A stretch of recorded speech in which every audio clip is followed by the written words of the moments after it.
Politik Demokrasi Pasca Pilkada. Dipublikasikan oleh Harian Halmahera. Oleh Renal Sietalabasip MIP. Dosen Ilmu Pemerintahan Universitas Halmahera. Pilkada merupakan sebuah mekanisme dan prosedur demokrasi untuk memilih pemimpin di tingkat lokal, sirkulasi kekuasaan 5 tahunan, baik di tingkat provinsi untuk memilih gubernur dan wakil gubernur, maupun di tingkat kabupaten, kota untuk memilih bupati, wakil bupati atau wali kota dan wakil wali kota. Sirkulasi kekuasaan tersebut disambut antusias oleh segenap warga daerah, dengan pertimbangan argumentasi bervariasi dan asumsi yang logis, misalnya antusias karena pilkada bakal melahirkan pemimpin baru yang lebih baik dari sebelumnya. Asumsi yang lainnya, pilkada hanya sebuah mekanisme dan prosedur lazim. Tetapi pemimpin yang sudah diketahui oleh warga, perlu dipertahankan untuk menuntaskan sisa program yang belum dilaksanakan. Ditinjau dari konsep politik secara normatif, menurut aspek klasik, bahwa politik merupakan kebaikan bersama, yang seyogyanya dibicarakan dan diputuskan bersama oleh warga daerah.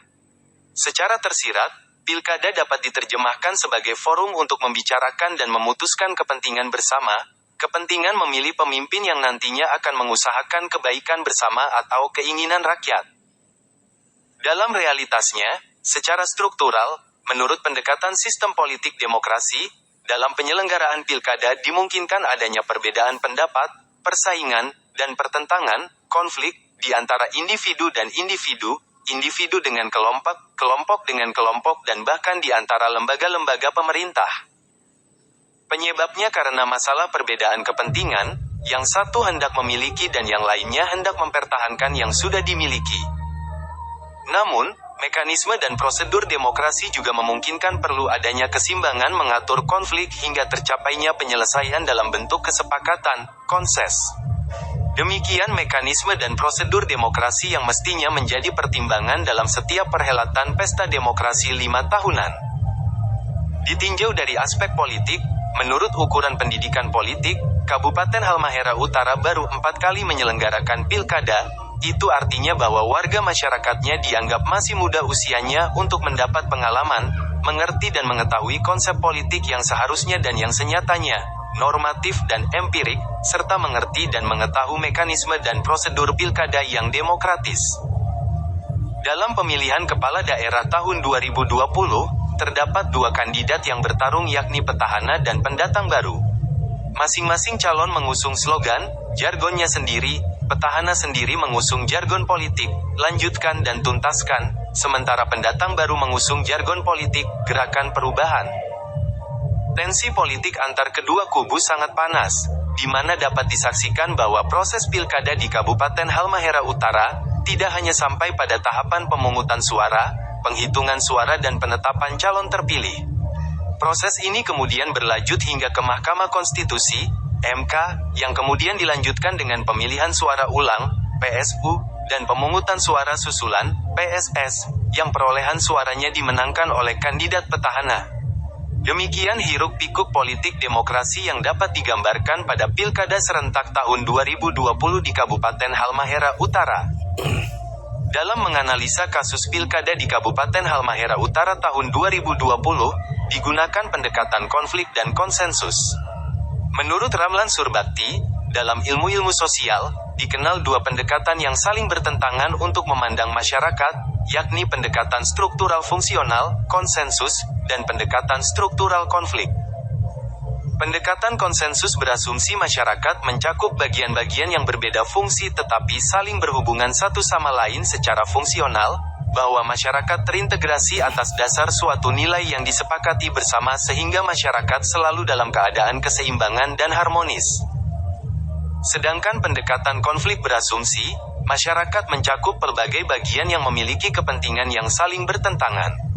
Selain itu, masyarakat terintegrasi dengan suatu paksaan dari kelompok yang dominan sehingga masyarakat selalu dalam keadaan konflik.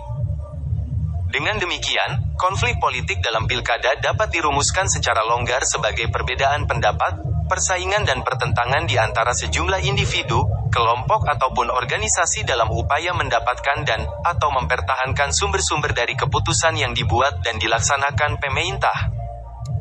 Menurut Paul Kohn, situasi konflik pada dasarnya dibedakan menjadi konflik menang-kalah, zero-sum konflik, dan konflik menang-menang, non-zero-sum konflik. Situasi konflik ini bersifat antagonistik sehingga tidak mungkin tercapainya kompromi di antara pihak-pihak yang terlibat dalam konflik.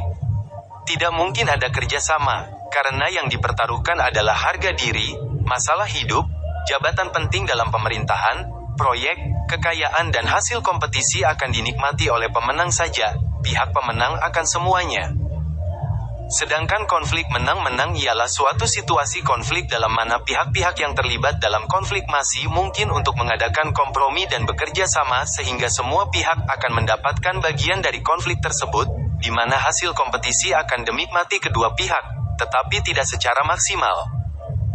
Dapat digambarkan pemahaman dan perilaku politik baik kandidat maupun tim sesnya dari fenomena kontestasi pilkada tahun 2020, di mana untuk tujuan merebut atau mempertahankan kekuasaan politik, segala daya dan upaya dipergunakan untuk tujuan tersebut, sebagai bentuk real politik dari art possible, yakni menyalurkan kemahiran berpolitik, mempengaruhi dan meyakinkan masyarakat pemilih, dengan cara dan strategi yang sudah dipersiapkan yang dianggap mutakhir. Daya dan upaya yang dilakukan oleh masing-masing kandidat dan tim ses, baik di dunia maya maupun di lapangan, seringkali muncul sebagai isu, opini dan pernyataan terbuka yang memancing publik untuk menanggapinya. Sejalan dengan konsepsi demokrasi, kehidupan bermasyarakat, berbangsa dan bernegara, terutama dalam kontestasi pilkada, konflik politik atas dasar kepentingan atau perbedaan pasti selalu ada. Perbedaan pendapat, ide, gagasan, atau aspirasi yang disampaikan dengan berbagai argumen yang mungkin bertentangan atau bertolak belakang. Kelompok-kelompok masyarakat, kelompok kepentingan dan kekuatan sosial politik yang ada berdasarkan kepentingan kelompoknya dan demi kepentingan tertentu gencar melakukan bargaining demi kepentingannya serta berjuang untuk mencapai tujuan-tujuannya. Dalam posisi seperti inilah sering terjadi benturan dan konflik. Persoalannya, bagaimana kelompok-kelompok masyarakat itu mengabdikan diri demi kepentingan masyarakat, daerah, bangsa dan negara dan dapat menghindari diri dari sekedar mementingkan dirinya sendiri, kelompok atau golongannya. Dalam sistem politik demokrasi, kesempatan politik bagi setiap individu dijamin dengan hukum. Setiap individu memiliki kebebasan untuk mengejar tujuan hidupnya. Untuk itu, setiap individu harus menggunakan kesempatan politik dengan menggabungkan diri ke dalam organisasi sukarela untuk bersama-sama mempengaruhi pemerintah, salah satunya mencari dukungan suara untuk seorang calon, sehingga dalam membuat kebijakan setelah terpilih dapat menguntungkan mereka.